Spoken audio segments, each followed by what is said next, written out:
오늘 요한복음 13장 말씀을 함께 나누겠습니다. 1절에서 8절까지 말씀이고요. 저랑 여러분이 교독하시겠습니다. 제가 1절 읽겠습니다.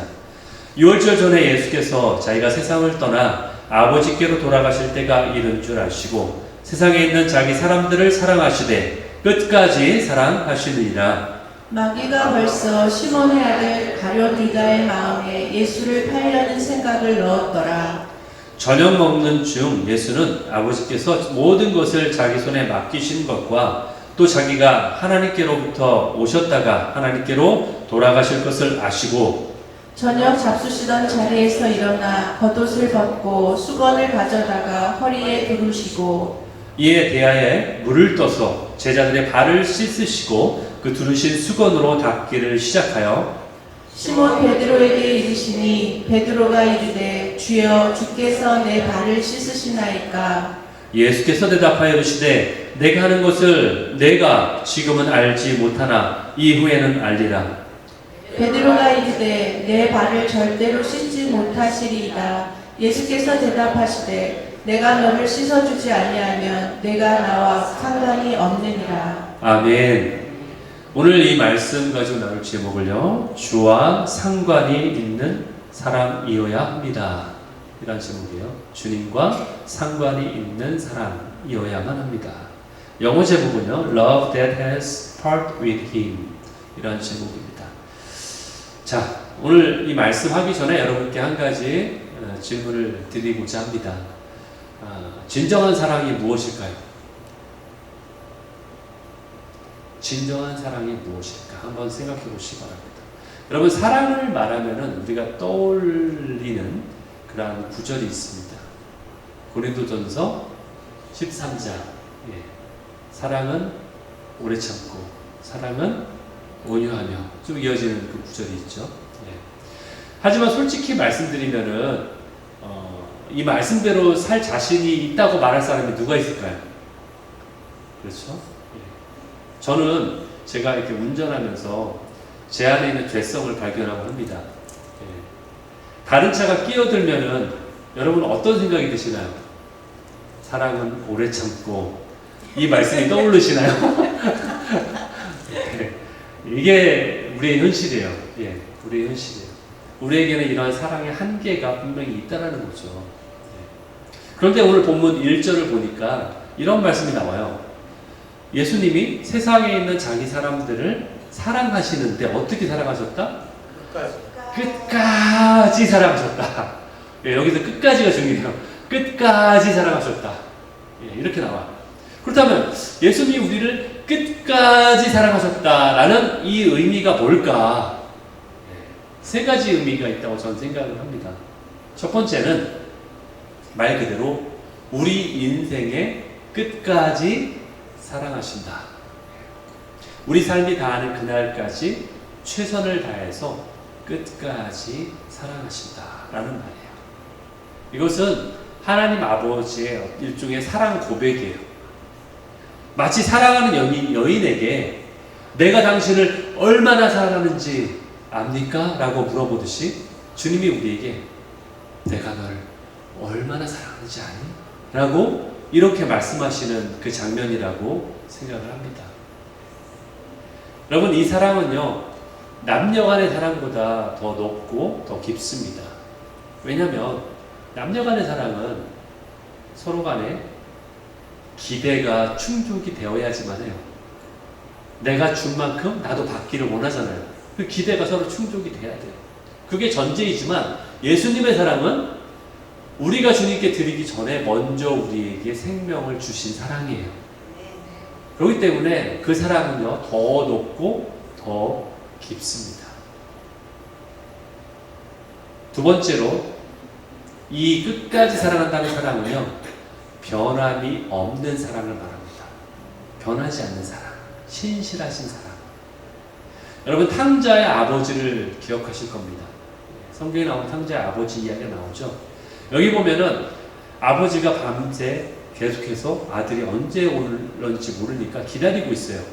그런데 생각해 보세요. 아들이 언제 온다라고 말한 게 아니에요. 그렇죠? 그러니까 언제 올지 모르게 하염없이 기다리는 거예요. 심지어는 오지 않을지도 몰라요. 그런데도 기다리는 거예요. 그건 뭐예요? 아들이 어떠하기 때문에 사랑하는 게 아니에요. 이미 아들은 아버지를 떠났다는 것은 아버지를 배신했다는 거잖아요. 그러니까 아버지의 사랑을 저버린 아들인데 기다린다는 얘기잖아요. 그러니까 아들이 아버지에게 사랑을 보여준 적이 없어요. 그럼에도 불구하고 아버지 사랑은 여전히 변함이 없다. 여전히 변하지 않는다. 그 사랑이 바로 끝까지 우리를 사랑하시는 하나님 아버지 사랑이라는 얘기예요. 그러니까 우리의 어떠함에도 불구하고 우리가 하나님께 잘 보여서 사랑하는 것이 아니라 우리가 어떤 일을 뭔가 많이 해서가 아니라 끊임없이 우리를 사랑하는 사랑, 변함없이 사랑하는 사랑, 그것이 바로 오늘 끝까지 사랑하신다. 그 의미라는 거죠. 그게 두 번째 의미. 세 번째 의미는 뭘까요? 세 번째는 우리를 오래 참으시는 사랑이에요. 우리를 인내하시는 그 사랑이에요. 느헤미야서 9장 17절을 보니까 이스라엘 백성이 너희가 나를 거역하고 목이 곧고 패역하고 그리고 자신들이 심지어는 종되었던 그 땅으로 돌아가고자 나를 배신했다 라고까지 백성들이 했다라는 거죠. 그런데 그 다음에 뭐라고, 하나님은 어떤 분이라고 나와요. 그럼에도 불구하고 하나님은 완전히 대조적이에요. 하나님은 용서하시고 우리에게 은혜를 더해 주시고 긍휼히 여기시고 노하기를 참으시고 더디하시고 이러한 하나님. 그래서 그들을 버리지 않았다. 이 사랑이 바로 끝까지 참으시는 사랑이라는 얘기예요. 이 사랑으로 우리를 사랑하고 계시다는 거예요. 오늘 본문을 보니까요, 요한복음 13장 1절하고 2절이 좀 여러분 보고 계시는데, 여기 보면은 이 같은 시기에 벌어진 아주 대조적인 장면이 나와요. 어떤 대조적인 장면이냐? 예수님과 마귀가 어떻게 행하는지 대조가 되고 있어요. 예수님은 우리 인간을 끝까지 사랑하시는데 마귀는 인간을 수단으로 사용하고 있어요. 그것을 우리에게 보게 한다는 거죠. 자기 사람이란 말이 표현이 있지 않습니까? 자기 사람, 내 사람. 사단에게는 그런 게 없어요. 사단에게는 내 편, 내 사람이라는 게 없어요. 그저 이용만 하면 되는 거예요. 반면에 예수님은 우리를 끝까지 사랑하세요. 주님은 우리를 끝까지 사랑하시려고 최선을 다하지만 사단은 어떻게 해요? 사단은 바로 어떻게든 미움과 증오를 우리 마음 가운데 불러일으키기 위해서 최선을 다하고 있다는 거예요. 그것이 예수님과 사탄의 다른 점이라는 거죠.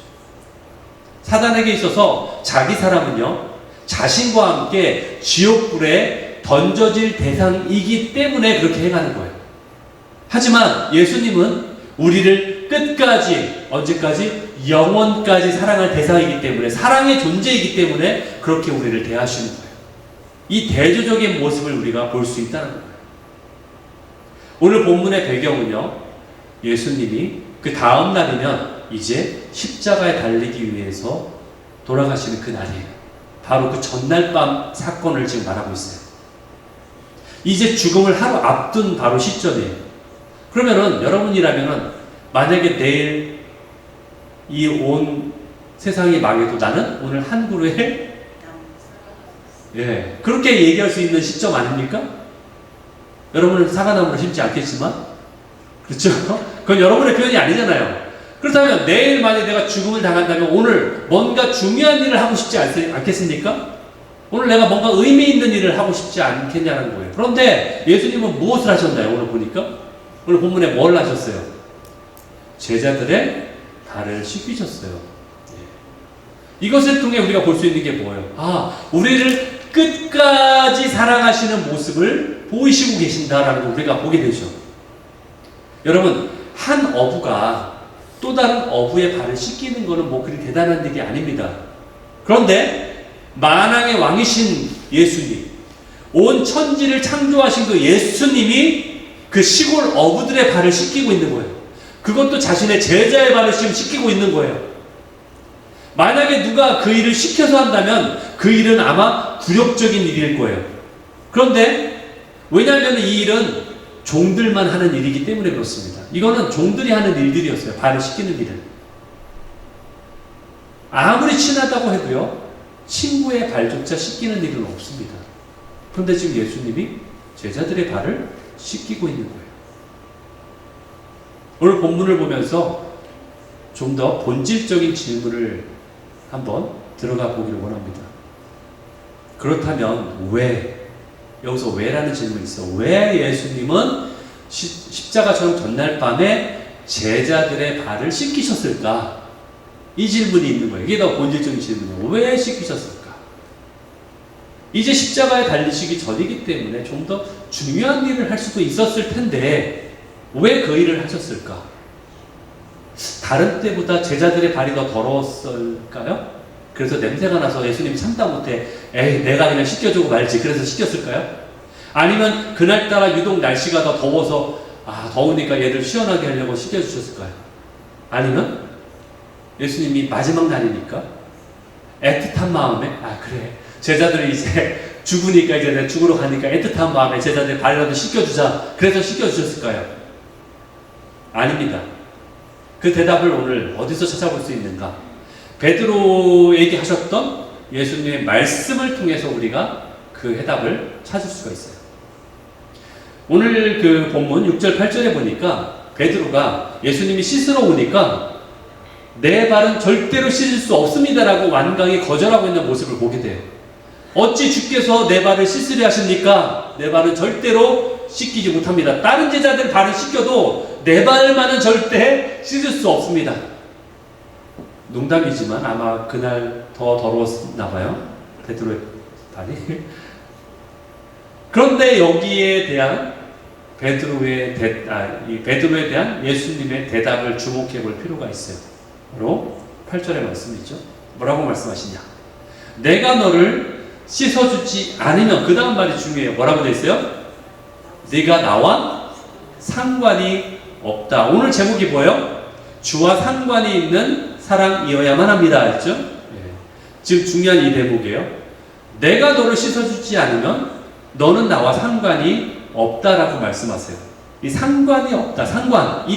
이 말을 한번 주목해 봐야 돼요. 이 말이 지금 헬라어로 찾아보면, 요한복음이니까 신약이잖아요. 헬라어로 되어 있죠, 부분이. 그래서 헬라어를 보면 메로스라는 단어예요, 헬라어가. 근데 이 단어의 뜻이 뭐냐? 이 단어의 뜻은 몫이란 뜻이에요. 목. 내 목할 때 목. 또는 나의 분깃. 또는 한 part. 일부분. 전체 중에 한 part. 이런 뜻이에요. 몫이다, 분깃이다, 한 부분이다, 일부분이다. 이 뜻이에요. 그러니까 이 말씀을 영어 버전으로 보면요, 뉴 킹 제임스 버전에 보면은 You have no part with me 라고 되어 있어요. 여기 part라고 말이죠. 일부분. 그렇죠. 영어가 조금 더 원문에 좀 가까워요. 그렇게 번역하고 있어요. You have no part with me 라고 되어 있어요. 또 다른 CEV 버전에 보면 이렇게 되어 있어요. You don't really belong to me. 만약에 내가 너의 발을 씻기지 않으면 너는 나에게 속하여 있지 않다. 나의 일부분이 아니다. 라고 말하고 있는 그러한 해석을 볼 수가 있다는 거죠. 결국 이 말의 뜻은 뭐냐? 서로에게 있어서 서로 중요한 한 부분이 될 수 없어 라는 뜻이에요. 그러니까 함께 몫을 나누는 관계가 될 수 없어 이 뜻이에요. 아까 몫이라는 뜻도 있고 분깃이라는 뜻도 있고 한 부분이라는 뜻도 있죠. 그러니까 너와 나의 관계 안에서 서로 몫을 나누는 중요한 한 부분이 될 수 없어 라는 뜻이란 얘기예요. 이거에 대해서 조금 더 우리가 의미를 깊게 하기 위해서 열왕기하 2장의 그 말씀을 한번 또 나누기 원합니다. 이 열왕기하 2장에 보면요, 엘리야가 이제 세상을 떠나게 될 때 제자인 엘리사에게 네가 뭘 원하느냐? 내가 너에게 뭘 주기를 원하느냐라고 질문하는 장면이 나와요. 그때 엘리사가 이렇게 요청해요. 당신의 영감의 갑절을 제가 원합니다. 이 말을 들어보신 구절이죠, 그렇죠? 당신의 영감의 갑절을. 그래서 기도할 때 우리가 영감의 갑절을 주십시오라고 안수하며 기도할 때도 많아요. 축복하면서 이러한 표현이 나와요. 당신의 영감의 갑절이 되게 있기 원합니다. 여러분, 고대 이스라엘, 고대 근동에서는요, 아버지나 또는 스승이 제자에게 또는 아버지가 자녀들에게 어떤 유산을 줄 때 또는 상속할 때 자신의 소유를 나누어 줄 때 모든 자들에게 동등하게 n분의 1로 나눠서 준다고 해요. 그게 이제 그들의 어떤 법칙이에요. 그렇게 주기로 되어 있어요. 그런데 여기에 한 가지 특별한 규정이 더 있어요. 그게 뭐냐? 단 한 사람은 예외인데 장남, 장자 또는 뭐 제자로 말하면 수제자 그런 자들에게는 n분의 1로 나눈 것에 2배를 주는 거예요. 그러니까 만약에 5명에게 나눠주면은 몇 배로 나눠서 몇 배로 나눠야 될까요? 총 계산해서 6개로 나누겠죠. 그리고 2개를 장자나 수제자에게 주는 거죠. 그러니까 바로 이 엘리사가 스승 엘리야에게 요청했던 내용이 바로 그 얘기예요. 나에게 그 장자가 받을, 즉 자기는 수제자라고 여겨진다면 나에게 수제자로서 받을 그 2배를 원합니다. 그래서 영어에는 더블 포션이라고 되어 있는 거예요. 2배의 몫을 나에게 주십시오. 이게 그러니까 당연히 요구할 수 있는 내용이지 않습니까? 근데 이거를 잘못 해석하면 마치 당신 엘리야가 당신이 가지고 있는 능력의 2배를 나에게 주세요라고 우리가 오해할 수 있다는 거예요. 그 해석이 아니라는 거예요. 어쨌든 간에 예수님이 말씀하신 이 상관이 너랑 나랑 상관이 없다라는 이 헬라어 표현, 이것이 바로 여기 사용하는 이 목, 분깃, 이거를 받는 관계를 말하고 있다는 거예요. 또 다른 예를 들어보겠습니다. 여러분 가나의 혼인잔치 아시죠? 예수님이 물이 포도주를 만든 사건이에요. 그때 누가 포도주가 떨어졌다고 예수님께 요청하죠? 마리아죠. 그렇죠? 어머니 마리아가 요청하죠. 어머니 마리아가 요청하니까 예수님이 뭐라고 얘기하세요? 이렇게 얘기해요. 여자여, 나와 무슨? 여기도 중요한 말이 나오죠? 상관이 있습니까? 여기도 똑같은 말이 나오죠. 상관이 있습니까? 이것이 바로 무슨 뜻이냐? 여기에도 똑같은 얘기예요. 이 일은 예수님의 공생애에 하실 사역의 한 부분이 아닙니다는 얘기예요. 내가 해야 될 그 몫이 내 파트가 아닙니다. 이 뜻이에요. 그래서 이렇게 얘기한 거지. 이게 굉장히 예수님이 막 무자비하게 이렇게 막 매몰차게 이렇게 얘기하셨다라고 생각하는 부분이 아니라는 얘기예요. 이 얘기의 뜻이. 결국 이 일은 예수님이 하실 몫이 아니라는 거예요. 그것을 말씀하신 거예요. 다시 본문으로 돌아와서 그렇다면 예수님은 제자들의 발을 왜 씻기셨을까?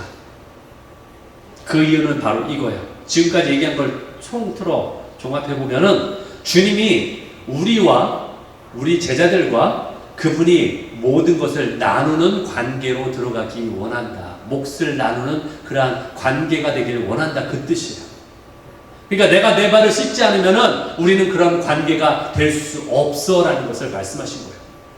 반대로 얘기하면 나는 너와 그런 관계가 되기를 원한다는 뜻이에요. 그것을 말씀하신 거예요. 그러니까 그분은 영원한 구원의 생명뿐 아니라 그분의 마음과 모든 사랑과 그 몫을 다 나누기를 원하신다. 그것을 우리가 알게 한다는 거죠. 여러분, 우리가 주님께 받게 되는 분깃 중에 최고의 분깃이 뭔지 아세요? 우리가 주님께 받을 수 있는 분깃 중에 최고의 분깃은 바로 그분의 마음이에요. 그분의 마음. 그분의 마음을 함께 소유하는 거예요. 예수님이 어떤 심정으로 십자가에 돌아가셨는지, 그 고통의 깊이가 어떠했는지, 또는 부활하셨을 때 그 기쁨이 어떠했는지, 그리고 오랜 이별 후에 우리가 주님이 재림하실 그날에 다시 만나게 될 때에 그 회후의 감격이 어떠할지 이거를 함께 나누기 원한다는 거예요. 그런데 어떤 성도들은 그런 것만 원하죠. 나는 그런 거 필요 없어요. 나는 십자가의 것도 그런 거 알 필요 없고 난 그런 거 알기 쉽지도 않아요. 나에게 필요한 건 그냥 복만 주세요. 나는 그냥 누리기만 원합니다. 이렇게 말할 수 있다는 거죠. 그러나 주님은 그 모든 것을 함께 나누길 원한다는 거예요. 이런 마음을 주님으로부터 받는 것이 바로 주님과 상관이 있는 관계라는 거예요. 주님과 상관이 있는 관계. 이것이 바로 성도의 분깃이고 이것이 바로 성도가 받아야 할 기업이에요. 아멘? 계시록 20장을 한번 보겠습니다. 계시록 20장 6절에 보니까 이 첫째 부활에 참여하는 자들은 맨 나중에 뭐라고 되어 있어요? 그리스도와 더불어 왕노릇할 거다. 그리스도와 더불어 왕노릇하는 그 몫을 참여하게 될 것이다. 이게 그 결론이지 않습니까? 그런데 여기에 보면은 부활에 참여한다라는 뜻이 있죠. 참여한다. 이 말이 바로 똑같은 헬라어예요. 메로스. 아까 그 상관이 있다. 그 뜻이에요. 그 단어를 쓰고 있어요. 이 부활을 함께 경험한 자는, 여기에 같이 참여한 자는, 이 몫을 함께 나누는 자는 그 뜻이에요. 여러분, 부활하려면 어떻게 해야 됩니까? 죽어야 되는 거예요. 우리도 부활하잖아요. 근데 우리는 부활의 영광만 있는 것이 아니라 우리는 주님의 죽음과 함께 죽어야 된다는 거예요.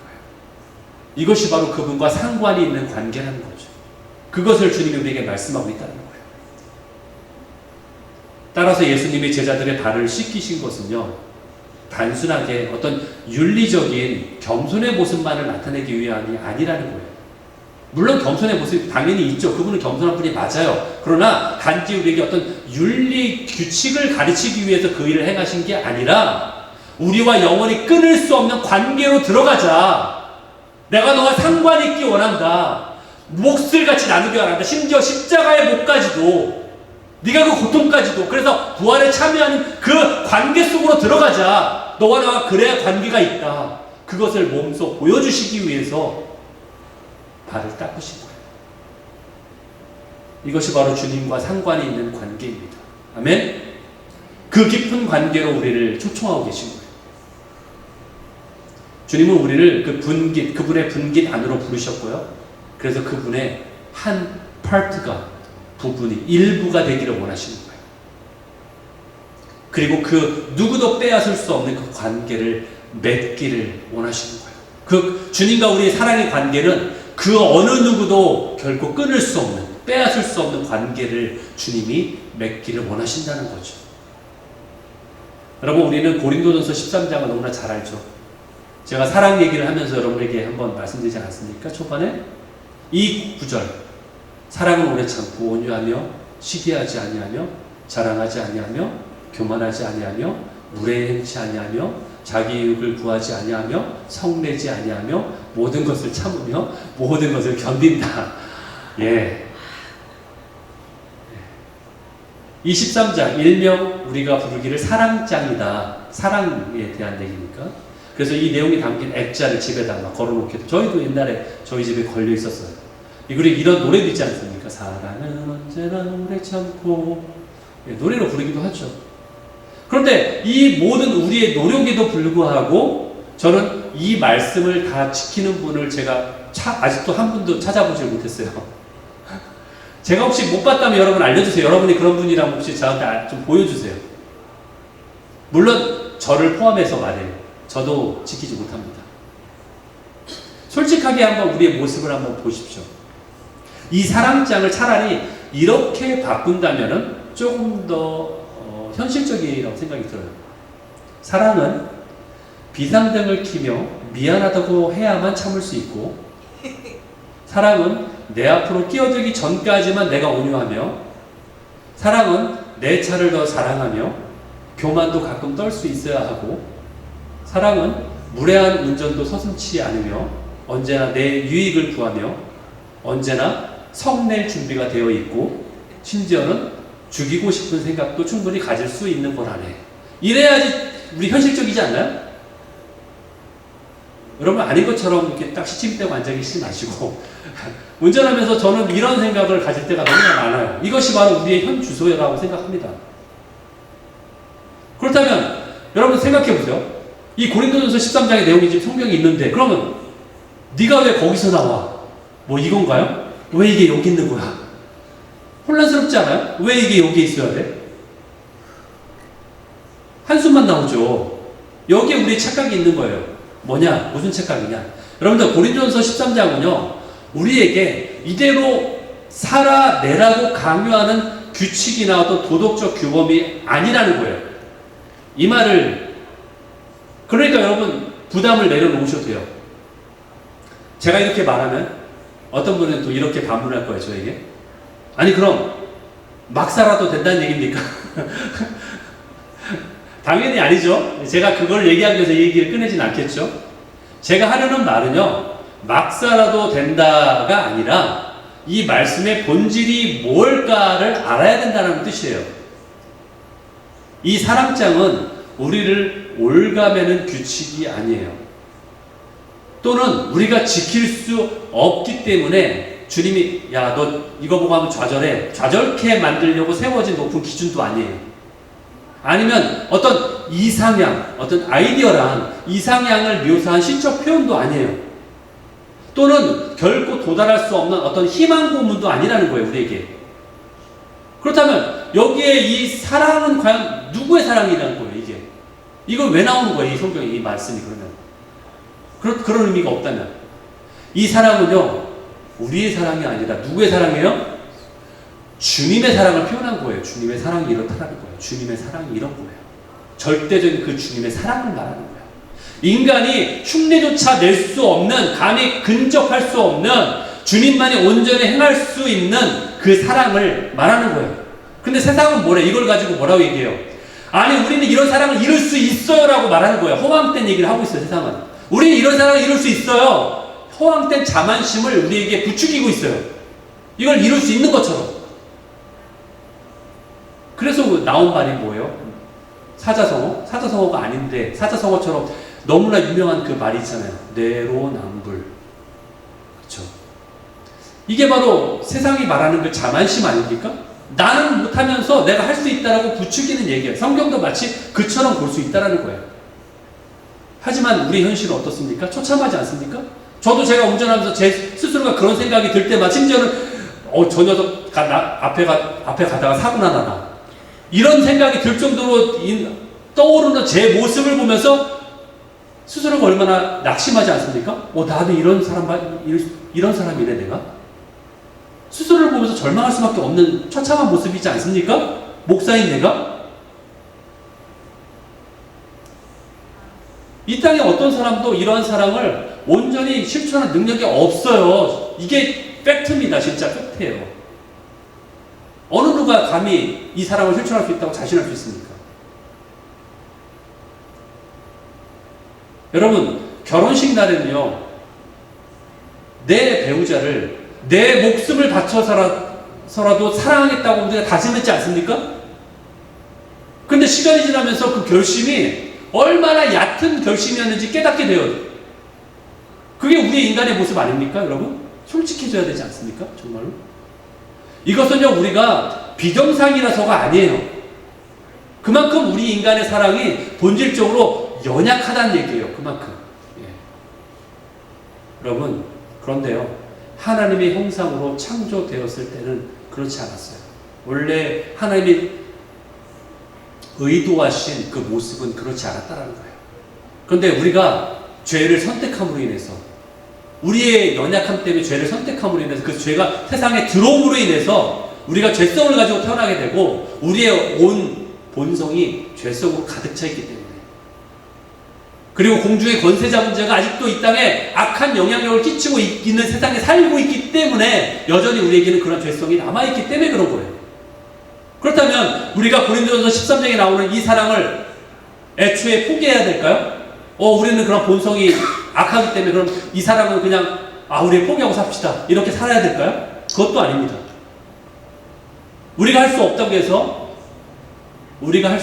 해서 주님이 못하신다는 얘기는 아니에요. 이걸 잘 생각하셔야 돼요. 우리가 할 수 없다고 해서 주님이 못하신다는 얘기는 아니에요.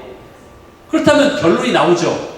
이 말은 우리가 사랑하지 못하는 책임을 주님께 전가한다는 뜻이 아니라 오히려 주님만이 이러한 사랑을 온전하게 하실 수 있음을 우리가 인정해야 된다.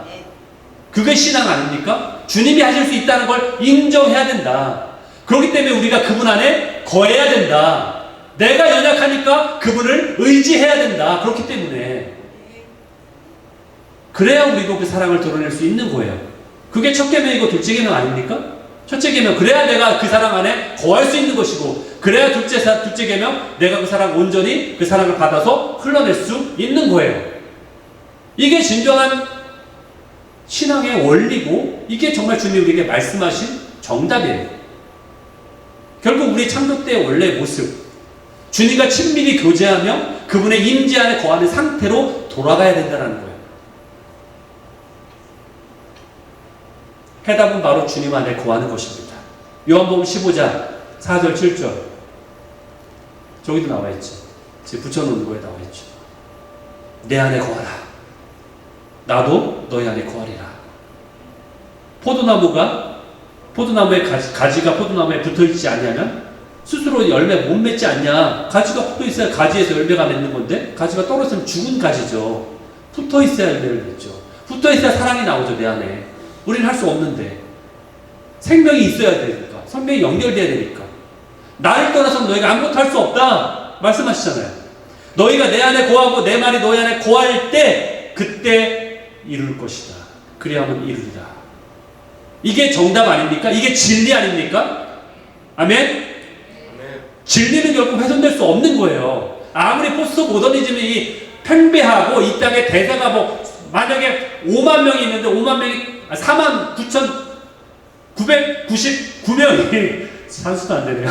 예, 다 여기 공도해도 나 혼자만 아니라고 말했을 때 이게 진리인데 다른 사람이 다 진리가 아닌 것을 따르고 있어도 대사라고 해서 그게 진리가 아닌 거예요. 겁내지 마세요, 여러분. 기껏해야 죽기밖에 더 합니까, 우리가? 그냥 주님 일찍 만나면 되는 거죠, 뭐, 그러면. 그게 진리입니다. 진리를 굽혀서는 안 돼요. 고린도전서 13장은 사랑에 대해 강조하고 있죠? 그런데 흥미로운 부분이 있어요. 9절부터 보니까 갑자기 사랑 얘기가 없어져요. 저런 얘기가 나와요. 우리는 부분적으로 알고, 부분적으로 예언한다. 그렇죠? 온전한 것이 올 때 부분적으로 하던 것이 없어지고 완전해질 거다. 그때. 이렇게 나오죠. 이게 무슨 얘기냐? 우리가 하는 것이 그것이 무엇이든 간에 그것이 사랑의 실천이든 아니면 사역을 행하는 것이든 아니면 주님의 부르심에 응답하는 것이든 무엇이든 간에 그게 다 뭐다? 한 부분이야. 한 파트야. 일부분이야. 얘기한 거예요.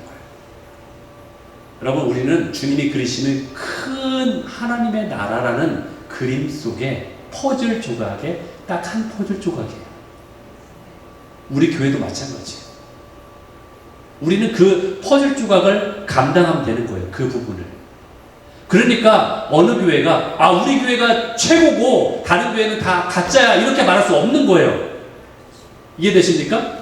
그 얘기는 우리 교회가 그림 전체야 라고 말할 수 없다는 거예요.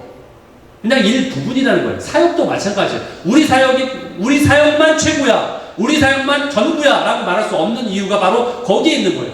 우리는 한 일부분이야. 한 파트, 한 피스야. 근데 또 중요한 부분이 있어요. 그러면 한 부분이면 별거 아니네요? 아니에요. 한 파트가 없어지면 어떻게 돼요? 전체 그림이 완성이 되지 않아요. 여러분 퍼즐 조각 해보셨잖아요. 하나 없으면 얼마나 흉합니까? 전체가 있을 때 완성이 되는 거예요. 그만큼 우리는 다 중요한 역할을 맡고 있는 자들이라는 거예요.